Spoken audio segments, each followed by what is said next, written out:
الرحمن الرحيم الحمد لله رب العالمين والصلاة والسلام على سيدنا وصفينا ومولانا مولى الثقلين وجد الحسن والحسين بالقاسم محمد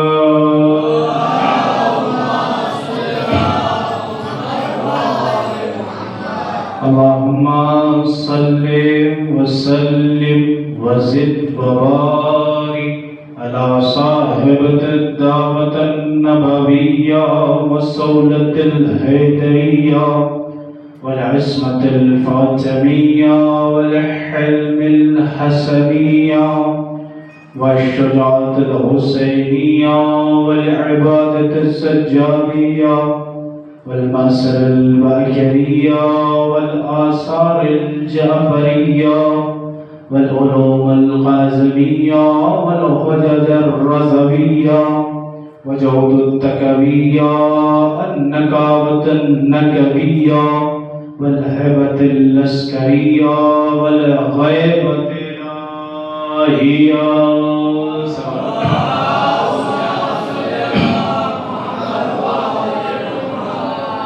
وعليه الطيبين الطاهرين المعصومين المظلومين أما بعد فقد قال الله تبارك في كتابه المبين بسم الله الرحمن الرحيم قل لا أسألكم عليه أجرا إلا المودة في القربى السلام عليكم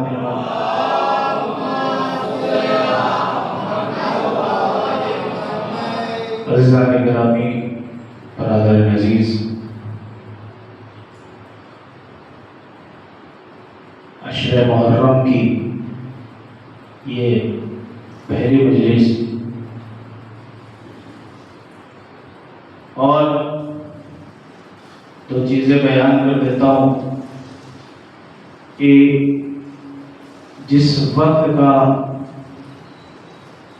مجلس کا رکھا جائے اسی وقت پہ تشریف لے کر آئیے، اس لیے کیوں اعلان ہوتا ہے کہ فلاں وقت پہ مجلس شروع ہو جائے گی، تو مجلس کا وقت اعلان ہو جاتا ہے، تو جو وقت اعلان ہو جاتا ہے شہزادی فرش عزا پر تشریف لے کر آ جاتی ہے۔ اب یہ آپ خود فیصلہ کریے کہ آپ کو شہزادی کو انتظار کروانا ہے یا ان سے پہلے آنا ہے، کیونکہ آپ نے امام حسین علیہ السلام کو اپنے گھر پہ بلایا ہے۔ ایک مرتبہ صلوات پڑھ کے آپ لوگ آگے آ جائیں، صلوات پڑھتے ہوئے۔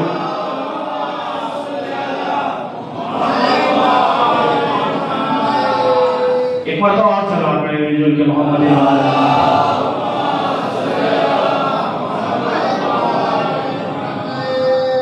آج پہلی محرم ہے، انشاءاللہ کل سے ٹھیک 9 بجے مجلس شروع ہو جائے گی، اور کوئی آئے یا نہ آئے میں ممبر پہ بیٹھ جاؤں گا 9 بجے۔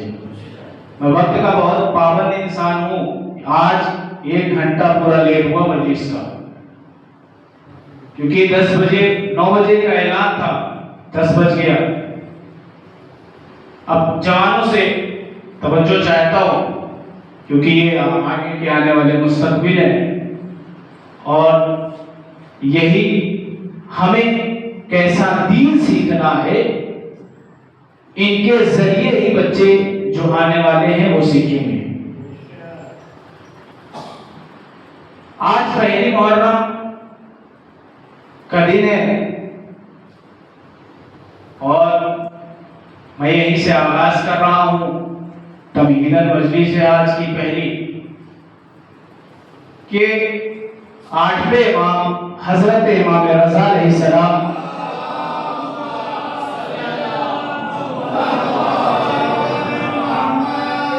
کی خدمت میں ریان بن شبیب پہنچے اور پہنچنے کے بعد جیسے ہی وہ امام کی خدمت میں پہنچے، امام نے فوراً کہا اے ریان کیا تم نے آج روزہ رکھا ہے؟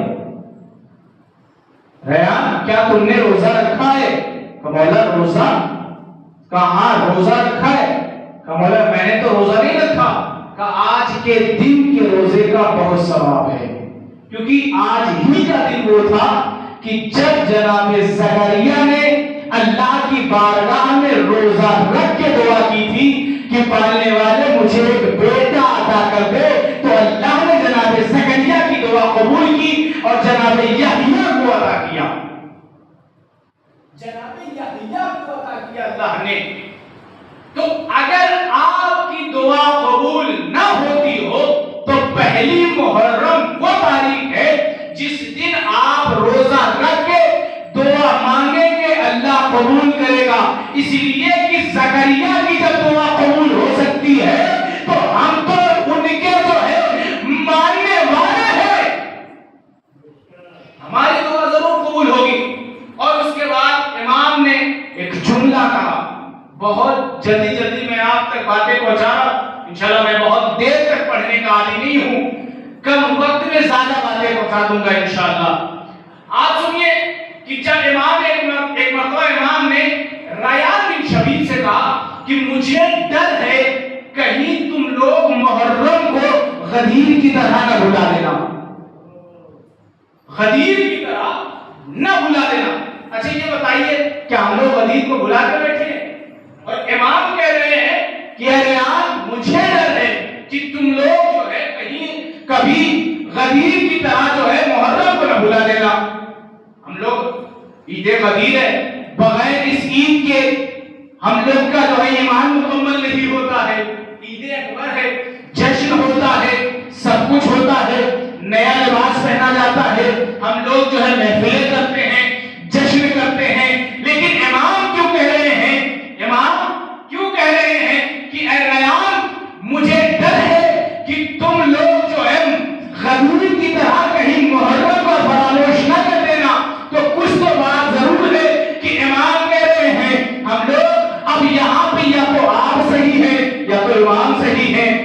امام کہہ رہے ہیں ہم غدیر کو منا بھی رہے ہیں، ہم غدیر کو منا بھی رہے ہیں، لیکن امام کہہ رہے ہیں کہ آپ لوگ جو ہے غدیر کی جیسے غدیر کو بھلا دیا، محرم کو نہ بھلانا، ویسے محرم کو نہ بھلانا۔ ہم لوگوں نے غدیر کو، امام کا کہنے کا مطلب کیا ہے کہ ہم لوگوں نے غدیر کو تو لے لیا لیکن غدیر کی باتیں نہیں لی۔ چاہتا ہوں ایک جملے پر، غدیر تو لے لیا، دیکھیں میرا موضوع جو ہے اسلام اور اصول حیات ہے کہ انسان کو کیسی زندگی بسر کرنی ہے، اور انشاءاللہ اسی کے پورے سلسلے سے گفتگو ہوگی کہ امام کو، ہم لوگوں کو کیسی زندگی جو ہے اسلام کے دائرے میں اپنی گفتگو کیسے، اپنی زندگی کو کیسے گزارنا ہے، علیہ السلام، اپنی زندگی کو کیسے گزارنا ہے یہ اسلام کے دائرے میں۔ تو کہا کہ جس طریقے سے غدیر واقع ہے، غدیر ہمارے لیے سب کچھ ہے، غدیر کے دن بغیر غدیر علی کے ولایت کے رسول کی رسالت مکمل نہیں ہوئی تو ہم سب کا دین کیسے مکمل ہو سکتا ہے؟ توجہ چاہتا ہوں ایک جملے پر، بغیر اللہ نے یہی تو کہا تھا اے رسول پیغام پہنچا دیجئے، رسول پیغام پہنچا دیجئے۔ اگر آپ نے پیغام نہیں پہنچایا تو گویا رسالت کا کوئی کام انجام نہ دیا، رسالت کا کوئی کام انجام نہ دیا۔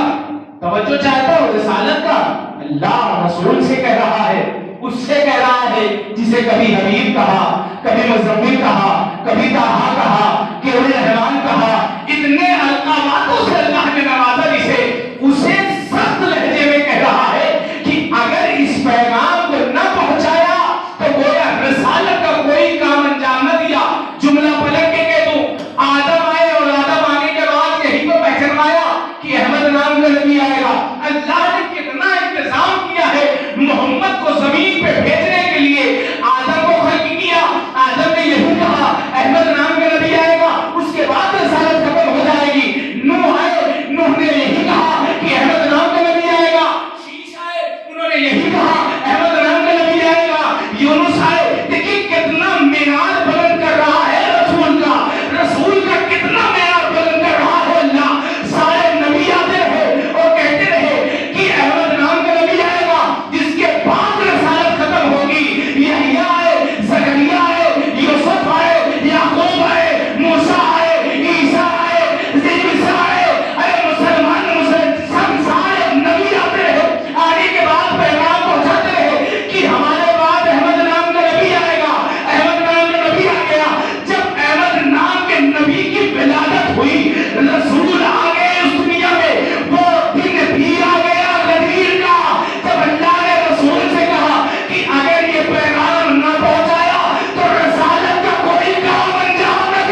نبی سے اللہ کہہ رہا ہے کہ اگر اس کام کو نہ پہنچایا تو گویا آپ نے رسالت کو انجام نہ دیا. اور رسول کون ہے؟ یہ سردار ہیں نبیوں کے، نبیوں کے سردار ہیں. اب جب سردار سے اللہ کہہ رہا ہے، اللہ سردار سے کہہ رہا ہے کہ اگر تم نے یہ کام نہ انجام دیا تو تمہاری رسالت نہ مانی جائے گی. اب سردار خطرے میں ہے تو تمام امت بھی خطرے میں ہوگی. اب جناب نوح کی نبوت بھی خطرے میں ہے، جناب اسحاق کی نبوت بھی خطرے میں ہے. تو ولایت کا پیغام ایسا پیغام ہے جسے پہنچانے کے لیے اللہ نے اتنا انتظام کیا. اب ایک اور جملہ کہہ دوں کہ اللہ کیا انتظام کر رہا ہے نبی کو بھیجنے کے لیے. نبی کو بھیجنے کے لیے نبی کو سب صادق مانتے ہیں، امین مانتے ہیں، سچا مانتے ہیں، رسول مانتے ہیں، سب مانتے ہیں نا نبی کو. پہلے اللہ نے کیا انتظام کیا؟ ولایت کا پیغام. توجہ چاہتا ہوں، ولایت کے پیغام کو پہنچانے کے لیے اللہ نے کتنا انتظام کیا. کیا کیا؟ پہلے سارے نبی کو بھیجا. ایک جو ہے دائرہ اللہ بنا رہا ہے. سارے نبی کو بھیجا، آدم کو بھیجا، نوح کو بھیجا، اسحاق کو بھیجا، یونس کو بھیجا، سلیمان کو بھیجا، زکریا کو بھیجا، یعقوب کو بھیجا، یحییٰ کو بھیجا، شیش کو بھیجا، یونس کو بھیجا، موسیٰ کو بھیجا، عیسیٰ کو بھیجا. سارے نبیوں کو، محمد کو بھیجا. اب ولایت کا کتنا انتظام اللہ کر رہا ہے، کتنا انتظام اللہ کر رہا ہے. سارے نبیوں کو اللہ نے بھیجا. 1,24,000 نبیوں کو زمین پہ بھیجا. کس لیے بھیجا؟ ولایت پہنچانے کے لیے. یہ انتظام ہو رہا ہے ولایت پہنچانے کا.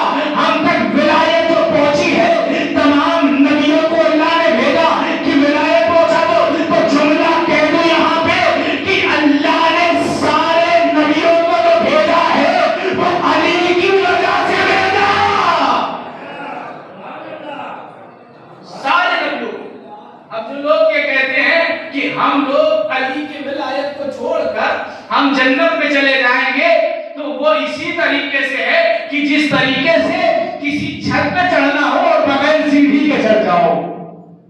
توجہ چاہے تو بغیر سیڑھی کے آپ چھت پہ چڑھ پائیں گے؟ یا تو آپ کے بتائیے ٹرانسفارمر لگتا ہے 11,000 وولٹ کا جو ہے، واٹ کا جو ہے، لائٹ آتی ہے، ڈائریکٹ اگر آپ کے گھر میں آ جائے، ڈائریکٹ آ جائے تو پورا گھر برباد ہو جائے گا. ڈائریکٹ اگر آ گئے تو پورا گھر برباد ہو جائے گا. اس کو انڈائریکٹ کرنے کے لیے ٹرانسفارمر لگایا جاتا ہے، 340 وولٹ آتا ہے، تب جا کے آپ کا گھر چلتا ہے. اسی طریقے سے اگر اللہ تک جانا ہے تو اہل بیت کی طرف آنا پڑے گا. صلوات محمد و آل محمد.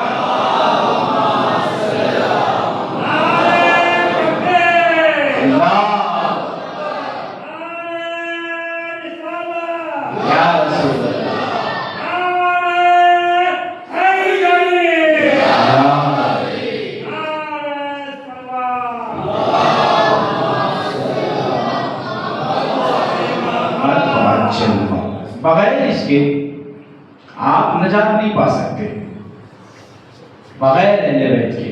اور ولایت بہت اہم مسئلہ ہے.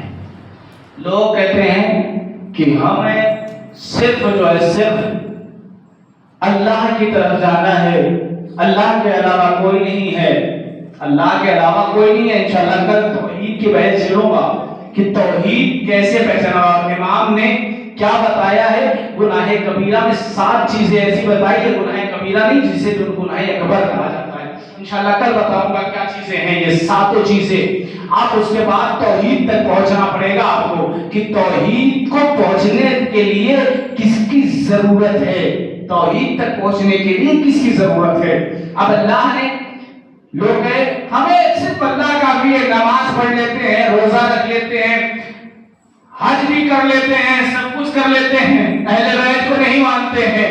اہل بیت کو نہیں مانتے ہیں. آپ روزہ بھی رکھیں, نماز بھی پڑھیں, یہ نماز اٹھک بیٹھک ہے, نماز نہیں ہے. یہ روزہ بھوکا رہنا ہے, روزہ نہیں ہے. یہ حج چکر, یہ چکر لگانا ہے, حج نہیں ہے. اس لیے اب جملہ کہہ دو, اس لیے کہ آپ کی نماز نماز نہیں رہی, آپ کا روزہ روزہ نہیں رہا. ولایت علی اگر دل میں نہیں ہے تو تمام چیزیں آپ کی بیکار ہے. اس لیے کہ جب رسول کو اللہ نے کہہ دیا کہ رسول اگر تم نے یہ پیغام کو نہ پہنچایا, ولایت کو نہ پہنچایا, تو کوئی کام انجام نہ دیا. آپ اسی رسول کو مان رہے ہو لیکن اسی رسول کی نہیں مان رہے ہو.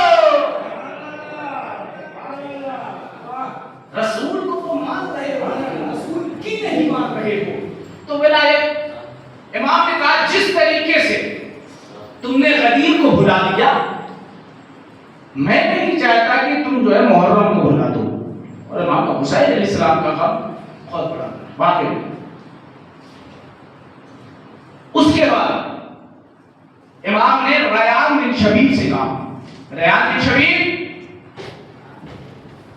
جب بھی تمہیں کبھی موقع ملے تو ہمارے امر کو زندہ کرنا.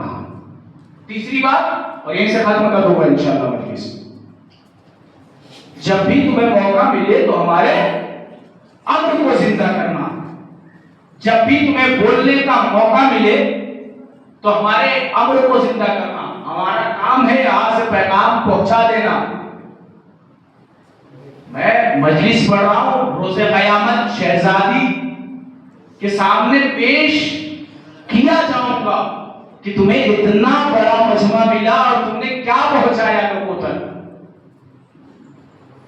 تو کیا ہمارے امر کو زندہ کرنا کا مولا, اگر ہمیں تقریر کرنے کا موقع مل گیا ہے, ریان بن شبیب کہہ رہے ہیں کہ اگر ہمیں جو ہے تقریر کرنے کا, بولنے کا موقع مل گیا تو ہم کیا کریں گے. ایک مرتبہ امام کا جملہ ہے, امام نے کہا اے ریان بن شبیب ایسا کرنا, جب میرے امر کا تمہیں کہیں بولنے کا موقع مل جائے نا تو ایسا کرنا, سب سے پہلے حرام اور حلال میں تمیز بتانا. اسی پہ گفتگو ہوگی. حرام اور حلال میں فرق بتانا کہ حرام کیا ہے, حلال کیا ہے, تمیز بتانا. کا مولا آپ ایسا کیوں کہہ رہے ہو؟ کہا کہ ہاں, جس گھر میں حلال اور حرام کی تمیز ہوتی ہے اسی گھر میں ہمارا شیعہ پیدا ہوتا ہے. اسی گھر میں ہمارا شیعہ پیدا ہوتا ہے. اور ایک جملہ اور سنتے جاؤ, میں اپنا جملہ نہیں پڑھ رہا ہوں, اپنی خطابت کا جملہ نہیں پڑھ رہا ہوں, امام کی زبانی پڑھ رہا ہوں, امام کا جملہ آپ تک پہنچا رہا ہوں. جیسے بھی سننا ہو سن لے. امام نے کہا کہ جو ہے ہمارے پیغام کو, ہمارے امر کو زندہ کرنا. جب بھی بولنے کا موقع ملے, جب بھی بولنے کا موقع ملے تو سب سے پہلے جو ہے حرام اور حلال میں تمیز پیدا کرنا, حرام اور تمیز پیدا کرنا حلال میں. ایک مرتبہ ریان بن شبیب نے کہا مولا یہ کیسے ہو سکتا ہے. ایک مرتبہ مولا نے کہا ارے جس گھر میں حرام کاری ہے یا حرام خوری ہے اس گھر میں ہمارا چاہنے والا پیدا نہیں ہو سکتا. یہ خود پرکھ لیجیے آپ. اگر بھائی کا حق کھا کے بیٹھے ہو تو یہ اذان قبول نہیں ہے. کسی کا ایک مرتبہ جو ہے ریان بن شبیب نے کہا کہ مولا یہ بتائیے کہ کتنی مقدار میں وہ جو ہے اگر حرام کھا لے تو اس کا نقصان کا. ایک مرتبہ مولا نے کہا ایک لقمہ بھی اگر حرام کا تمہارے پیٹ میں چلا گیا, نہیں پتا اسی لقمے سے اگر تمہارا نطفہ بن گیا تو تمہاری اولاد جو پیدا ہوگی وہی. کہا مولا نقصان کیا ہے اس کا؟ مولا نے کہا 4 نقصان ہے اس کے حرام کھانے کے. سب سے بڑے 4 نقصان. کیا بولا؟ کہا کہ جو بھی حرام کھاتا ہے اس کی توبہ قبول نہیں ہوتی ہے. جو بھی حرام کھاتا ہے اس کی دعا قبول نہیں ہوتی ہے، دعا قبول نہیں ہوتی ہے۔ اب جملہ پلٹ کے کہہ دوں کہ جو بھی حرام کھاتا ہے، جو بھی حرام کھاتا ہے اس کی خدا نہیں سنتا ہے، اس کی خدا نہیں سنتا ہے۔ جو بھی حرام کھاتا ہے اس کی خدا نہیں سنتا ہے، اور جس کی خدا نہ سنے اس کی اہل بیت کیسے سنیں گے؟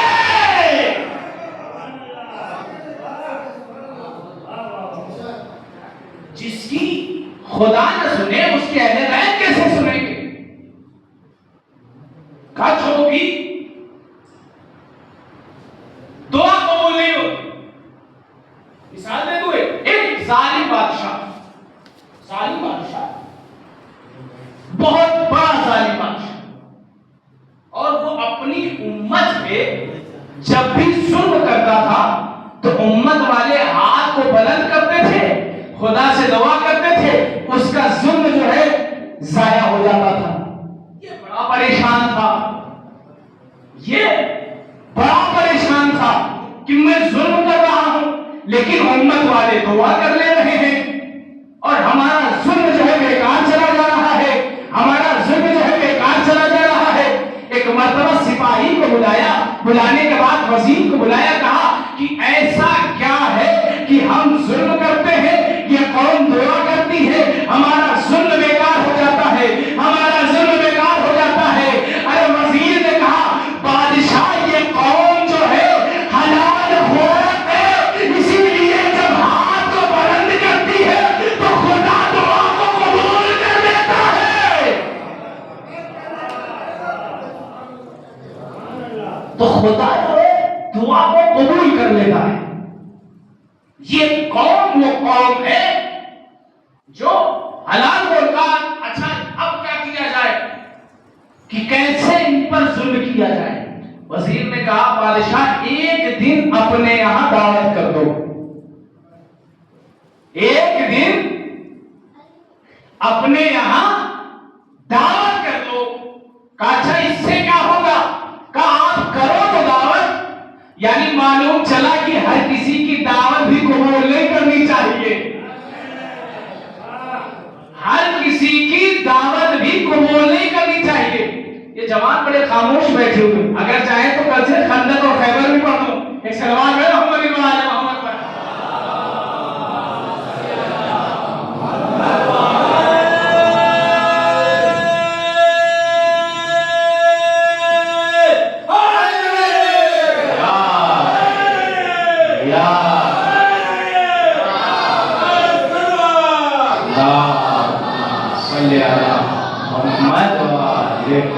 مجلسوں میں بولنا سیکھ لو، اس لیے کہ اگر آج بولو گے تو عادت رہے گی کل کو بولنے کی، اگر آج بولو گے تو کل یہ تو مولا سے کہہ سکو گے کہ مولا میں نے آپ کی مدح میں ہاتھ اٹھایا تھا،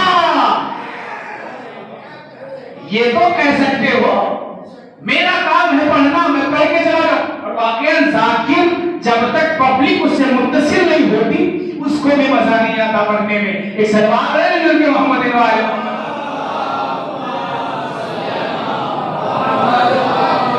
آپ لوگ تھوڑا تھوڑا آگے آ جائیں، مطلب سلوات ہے جو کہ محمد وآلہ محمد پر۔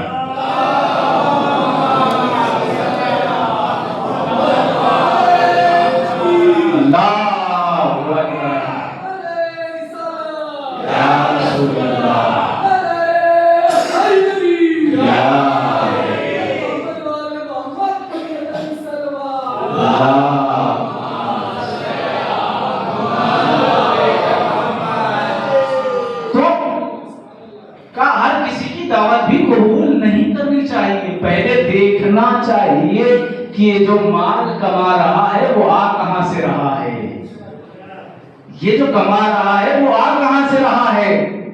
کہاں سے دعوت کر دو، کہاں دعوت کرتے؟ اب بادشاہ کی دعوت ہے، تمام امت جو اس کے دسترخوان پہ آ گئی، اس کے دسترخوان پہ تمام امت آ گئی۔ جب تمام امت دسترخوان پہ اس کے آ گئی، تمام لوگوں نے کھانا کھایا، اس کا کام تو ہو گیا۔ اب اس نے دوسرے دن سن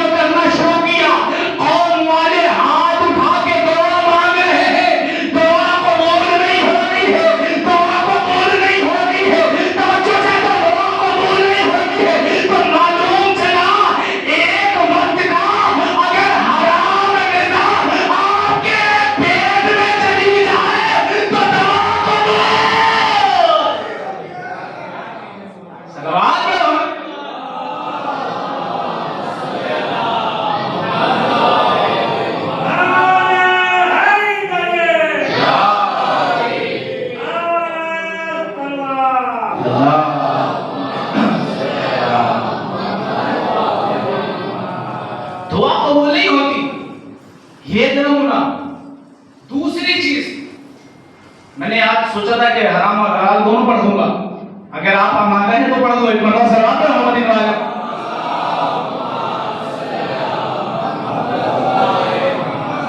دوسری چیز امام نے کہا کہ اس پر ہم لعنت کرتے ہیں اور اللہ بھی اس پر لعنت کرتا ہے۔ تیسری چیز کہا اس کی نسل جو ہے منقطع ہو جاتی ہے، نسل اس کی منقطع ہو جاتی ہے، جو حرام کھاتا ہے اس کی نسل منقطع ہو جاتی ہے۔ اللہ بتانا چاہتا ہے کہ تم ہمارے بندوں کا اگر مال غصب کر کے کھاؤ گے، مال غصب کر کے کھاؤ گے اور جمع کرو گے، اکٹھا کرو گے، اکٹھا کرو گے تو تم اکٹھا ہی کرتے رہو گے، اس کا وارث میں دینے والا نہیں ہوں، اس کا وارث میں دینے والا نہیں ہوں۔ اور چوتھی اور آخری چیز امام نے کہا کہ جو بھی حرام کھاتا ہے وہ ہمارے شیعوں میں سے نہیں ہے۔ اللہ اکبر، وہ ہمارے شیعوں میں سے نہیں۔ اب ہمیں سوچنا چاہیے، ہم لوگ ساری چیزیں اسی لیے کرتے ہیں کہ ایک بار مولا اپنا شیعہ ہمیں کہہ دے، اپنا محب ہمیں کہہ دے، مولا اپنا محب ہمیں کہہ دے۔ ہم لوگ ساری چیزیں انتظام یہی کرتے ہیں، خرچ کرتے ہیں، تمام نیکیاں کرتے ہیں اسی لیے کہ مولا مجھے اپنا محب کہہ دے، کہہ دے۔ لیکن اگر ایک لقمہ بھی حرام کا آپ کے پیٹ میں گیا نا تو آپ شیعہ نہیں رہیں گے، کیونکہ میں نہیں، میرا مولا کہہ رہا ہے کہ حرام کا ایک لقمہ گیا تو شیعت سے خارج ہو جاؤ گے، شیعت سے خارج ہو جاؤ گے اگر حرام کا ایک لقمہ بھی آپ کے شکم میں گیا۔ آپ نے حرام سن لیا، اب حلال بھی سن لے تھوڑی سی کہ اس کے کتنے فائدے ہیں۔